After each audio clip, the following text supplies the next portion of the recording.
Welcome to our channel. இப்போது நாம் அதிபயங்கர அமானுஷிய திகில் சம்பவத்தை பார்ப்போம்.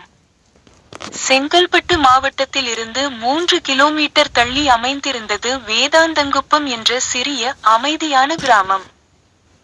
அங்கே பெரும்பாலானோர் விவசாயத்தில்தான் வாழ்க்கையை நடத்தினர். காலையில் மழை வாசனை கலந்த காற்று, மாடுகளின் மணி ஒலி, தூரத்தில் தெரியும் நெல் வயல்கள் எல்லாம் ஒன்றாக சேர்ந்து ஒரு அமைதியான ஊராக இருந்தது. அந்த கிராமத்தின் ஓரத்தில் ஒரு பழைய பண்ணை வீடு இருந்தது.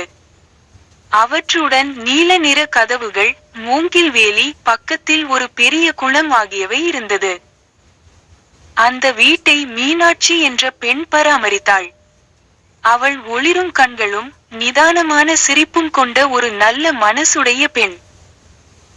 அவளது கணவர் சில வருடங்களுக்கு முன்பே நோயால் இறந்துவிட்டார். அதன் பிறகு அவள் தனியாக வாழ்ந்தாள். தையல் வேலை செய்து கிராமத்து பெண்களுக்கு துணி தைத்து கொடுத்து சிறு வாழ்க்கையை முன்னெடுத்தாள்.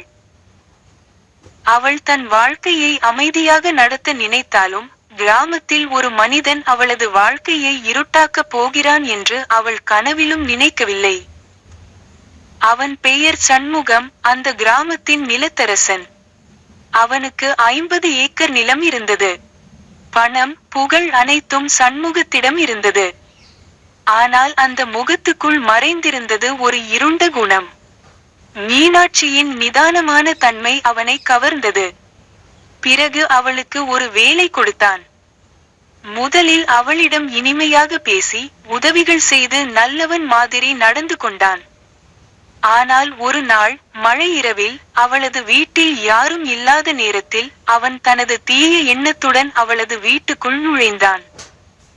மீனாட்சி அவனை தடுத்தாள். தன் குரலை முழு சக்தியுடன் எழுப்பினாள். ஆனால் மழையின் சத்தம், மின்னலின் சத்தம் அவளது குரலை மூடிவிட்டது. அடுத்த நாள் காலையில் கிராமத்தினர் அந்த குளத்தின் அருகே திரண்டிருந்தனர். நீல நிற சேலை மிதந்தது. அதிலிருந்து அவளது உடல் மெல்ல மேலே வந்தது.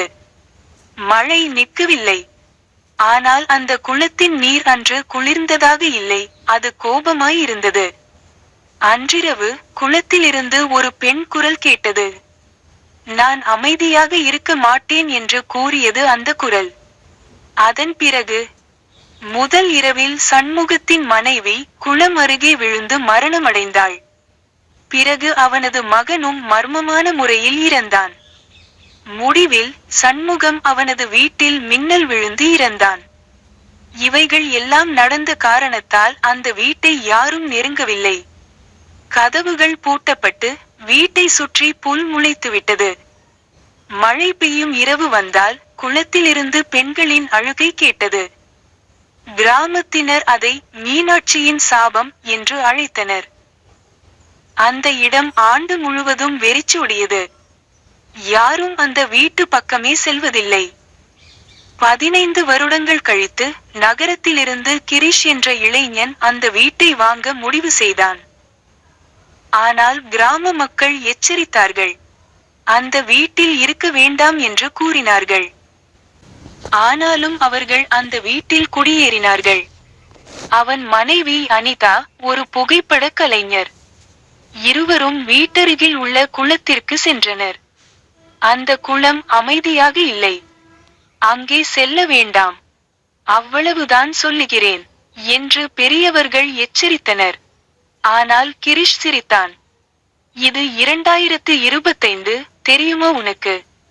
பேய்கள் எங்க இருக்குது என்று நக்கலாக கூறி வீட்டை சுத்தம் செய்ய தொடங்கினான்.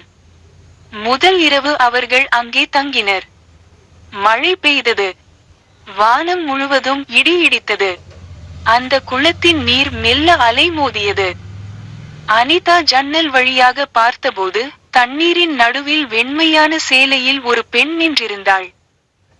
முடி முழுவதும் நனைந்து, முகம் வெண்மையாக, கண்கள் இருளாக இருந்தது. அவள் மெதுவாக தலையை திருப்பி பார்த்தாள். இங்க யார் இருக்கிறாங்க என்று அவள் கேட்டாள். அந்த குரல் கேட்கும் நேரத்தில் ஜன்னல் தானாக மூடிக்கொண்டது. அனிதா நடுங்கினாள். அவள் கிரிஷை எழுப்பினாள். ஆனால் அவனுக்கு எதுவும் தெரியவில்லை. இது சும்மா மாயை என்று கூறினான்.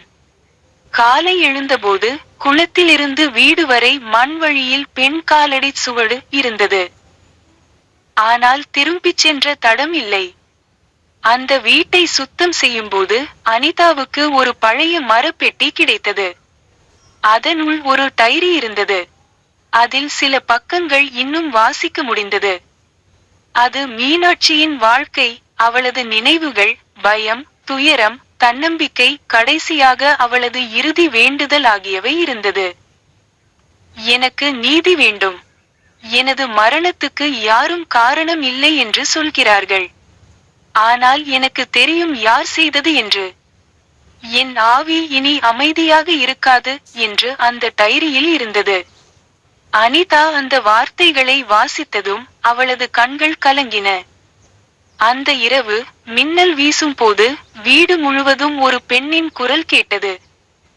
நீதியை கொடுக்க வந்திருக்கிறேன் என்று கூறியது. அப்போது மின்விசிறி தானாக சுழன்றது. கதவுகள் மூடின. விளக்குகள் அணைந்தன. கிரிஷ் பீதியுடன் குளத்திற்கு சென்றான். அங்கே மெல்ல தண்ணீரில் இருந்து அவள் வெளிப்பட்டாள். அவள்தான் மீனாட்சி. எனது குரலை யாரும் கேட்கவில்லை, நீயாவது கேள் என்று கண்ணீருடன் கூறி மீனாட்சி உருவம் மறைந்தது. அடுத்த நாள் கிரிஷ் மற்றும் அனிதா அந்த டைரியையும் பழைய கிராம ஆவணங்களையும் போலீசுக்கு கொடுத்தனர். அந்த வழக்கு மீண்டும் திறக்கப்பட்டது. பழைய கிராம தலைவர்கள் விசாரணைக்கு வந்தபோது சண்முகம், மீனாட்சி என்ற பெண்ணுக்கு செய்த துரோகம் எல்லாம் வெளிச்சமாகிவிட்டது. மீனாட்சியின் பெயர் நீதிமன்றத்தில் பதிவு செய்யப்பட்டது. அந்த நிமிஷம் குளத்தின் நீர் அமைதியாகியது. மழை பெய்தாலும் அந்த இரவு யாருக்கும் குரல் கேட்கவில்லை. மீனாட்சிக்கு நீதி கிடைத்துவிட்டது. இப்போது அந்த வீடு பயன்பாட்டுக்காக திறக்கப்பட்டுள்ளது. அனிதா அதன் சுவற்றில் மீனாட்சியின் பெயரை சித்திரமாக வரைந்துள்ளார். அது நீதியின் குரலாக இருக்கிறது. இப்போதும் அந்த குளம் அருகே மாலையில் சூரியன் மறையும் போது நீரில் ஒரு பெண் முகம் பிரதிபலிக்கிறது. அவள் சிரிப்பது போல் தோன்றும்.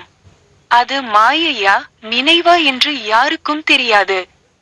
ஆனால் ஒவ்வொரு மழை இரவும் கிராமத்தினர் இன்னும் ஒரு வரி சொல்வார்கள். அந்த குளம் இப்போ அமைதியாக இருக்குது. ஆனால் அநியாயம் நடந்தால் அவள் ஆவி அமைதியாக இருக்காது என்று கூறுவார்கள். மீண்டும் ஒரு திகில் சம்பவத்தோடு சந்திப்போம். Thanks for watching. Please subscribe to my channel.